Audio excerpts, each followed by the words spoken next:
Hello everybody, in this video I will talk about dynamic polymorphism in Java. Actually, dynamic polymorphism refers to the ability of a program to decide which method implementation to execute at runtime rather than at the compile time. Now let's understand this concept. Let's make a simple class person. Let's suppose person has ID and name, two attributes. Now let's write this constructor. Let's pass the values to initialize these member variables. This dot id equal to id, this dot name is equal to name. Now let's write the method to display the values of these member variables. Public void show system.out.println idb plus id plus /n name b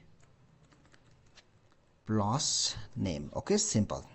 Now this is a class person having two attributes, id and name, and a constructor to initialize the member variables and show method to display the values of member variables.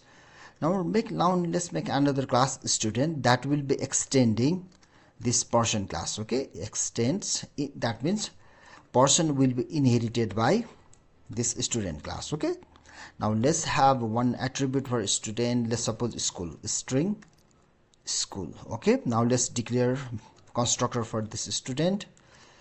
Int is int name, not int name, it should be string, then string school. Okay, fine. Now we will be passing this is and name to the base class constructor, and to call the base class constructor we will be using the super keyword. Okay, name. Okay, fine. Then we will initialize the school, the member of student. Okay, school is assigned to the school of student class. Okay, let's declare the method to display these values. Public void show. Okay, now let's call the show of super class, super.show. Then now let's display the name of the school of student.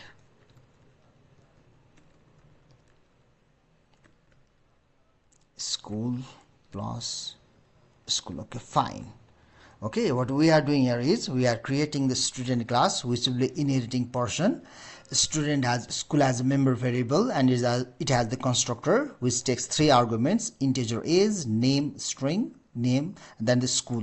Okay, is and name are passed to the constructor of the super class using the super method, and school is assigned to school of the student. And there is the show method within this student. Here we have show method within this person class also, and here in the student also we are having the show method. This is called method overriding. Okay, method overriding, because the base class method is redefined by the child class. Base or super class method is redefined by derived class. This is called method overriding. Okay, now let's write a class with the main method. Now let's give the name as class dyna_ploy.demo. Now within this, public static void main string, not 0000. Okay, then let's make a person object. P is equal to new person. Person will be taking ID and name. Let's suppose Dinesh. Then let's call the show method. Okay, simple. We are making the object of person, and we are passing two arguments, ID and the name, and we are calling the show method of the person. Now let's make a object of student. P is equal to new student, that will be taking arguments. Okay, ID, then name Seetal, then school AAMB. Okay, simple. Here what I'm doing is I'm creating the object of student using this constructor. That constructor of the student takes three arguments: ID, name, and school name, and I'm assigning this object to the P, that is the objective portion. What we know is base class object can take reference of child class. Okay, simple. So what we are doing here is we are assigning the reference of student to person object. Okay, here person is base class or super class and student is the derived class of this person object. So we can assign the reference of this student to the person object. Now we will be calling show method, okay, using the P object, person object. Now here is the catch. Now here P will call its own show method, but here which show method will we call? Because student also has show, student has show, and person also has show method. Okay, now which method will be called here in the line number 30? Okay, that will be decided in the runtime. Here the show method of the student will be called because P is having the reference of student objects, and this decision is made at the runtime, not in the compile time. So this is called dynamic polymorphism. Okay, now let's see everything is correct or not. Here everything seems fine.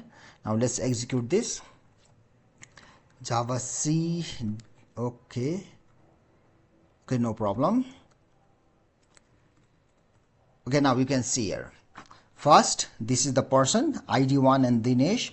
Then ID2, Sital AAMB, that is the student object. Now here, show method is being called by the person. Actually, this is the show method. This is the member of student, and that member of student is called by its superclass object. Okay, superclass object. So this decision, which show method to be called, is done at the runtime, not in the compile time, and this is called dynamic polymorphism or runtime polymorphism. Okay, so in this way we can use dynamic polymorphism. Okay, thank you very much for watching. Thank you very much.